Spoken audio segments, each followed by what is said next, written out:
Bagi Kelantan bersama dengan pelapor Nur Alia Ramli. Silakan.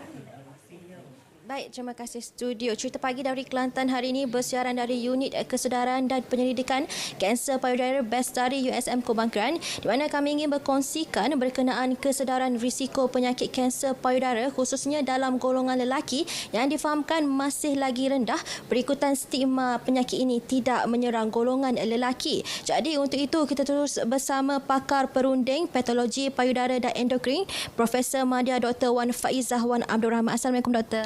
Waalaikumsalam warahmatullahi wabarakatuh. Okay, baik Doktor, mungkin boleh diceritakan tahap kesedaran golongan lelaki terhadap penyakit ini dan sekarang ini berapa jumlah rekod yang telah direkodkan Doktor? Okey, kalau kita bercerita mengenai tahap kesedaran kanser payudara lelaki, bagi saya tahap kesedaran sangatlah rendah, masih kurang dalam masyarakat kita. Kalau mengikut statistik Malaysia National Cancer Registry tahun 2012 hingga 2016, dalam tempoh 5 tahun tersebut kita ada 291 kes kanser payudara lelaki. Manakala wanita dalam 21,634 kes. Kalau kita tengok nisbah di situ bermakna 1:74. Bermakna dalam 74 kes kanser payudara wanita, 1 daripadanya adalah lelaki. Ini menunjukkan nisbah tersebut adalah tinggi berbanding nisbah sebenar di mana kanser payudara lelaki adalah 1%. Jadi kalau mengikut rekod yang telah dinyatakan Dr. tadi, kalau di negeri Kelantan itu sendiri berapa ramai Doktor yang mengidap penyakit ini dari golongan lelaki? Okey, mengikut statistik 2012 hingga 2016, dalam tempoh 5 tahun tersebut, negeri Kelantan mencatatkan 8 kes kanser payudara lelaki. Namun nisbah ini jumlah ini tidaklah setinggi negeri-negeri lain seperti Selangor 60 kes, manakala Johor 36 kes.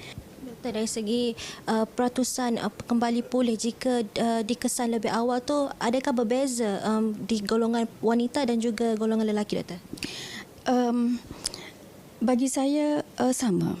Okey, apa yang kita bimbang mengenai kanser payudara lelaki ni, sekiranya tiada kesedaran dalam kalangan mereka, maka kita akan dapat kesan kes ini lewat, pada tahap lewat. Itulah yang terjadi pada kes kanser payudara lelaki. Dan kita tahu apabila kita mengesan kes pada tahap lewat, iaitu pada tahap 3 dan tahap 4, peluang ataupun jangka hayat untuk pesakit itu sembuh adalah rendah berbanding dengan jika kita kesan pada tahap 1 dan 2, di mana kalau jangka hayatnya adalah 90% pada tahap 1 dan 2, ia akan turun kepada hampir 20% sahaja untuk tahap 3 dan tahap 4. Yang baiknya melalui kajian kami berkenaan dengan kanser payudara dalam kalangan lelaki, contohnya 8 kes di USM sepanjang 10 tahun ni, kita ada 8 kes kanser payudara lelaki, dan di mana hampir kesemuanya menunjukkan ekspresi reseptor hormon positif, di mana kanser tersebut sebenarnya respon terhadap rawatan anti-hormon tu adalah lebih baik berbanding dengan kanser yang negatif dia punya reseptor. Okey. Doktor, mungkin Doktor ada nasihat supaya golongan lelaki lah khususnya supaya datang ataupun memeriksa untuk mengenal pasti penyakit ini dengan lebih awal Doktor?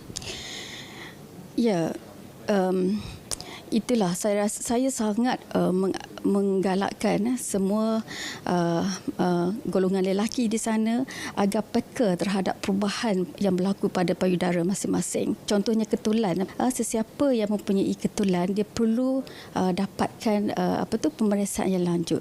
Itulah yang kita buat sekarang ni. Sebab tu Bestari sangat aktif menganjurkan program-program Carnival yang terbaru. Kita telah adakan Kelantan Wellness Breast Carnival, di mana kita kerjasama dengan Makna, kita bawa mammogram dan juga ultrasound ke tempat carnival tersebut. Okay. Terima kasih Doktor atas perkongsian itu tadi. Baik, sangat penting untuk mengesan penyakit ini pada peringkat awal kerana jika kanser payudara dikesan lebih awal, peluang untuk sembuh dan keberkesanan rawatan akan turut meningkat lebih tinggi. Saya kira itu sahaja cerita pagi dari Kelantan untuk edisi kali ini. Kembali ke rakan tugas di Angkasa Puri.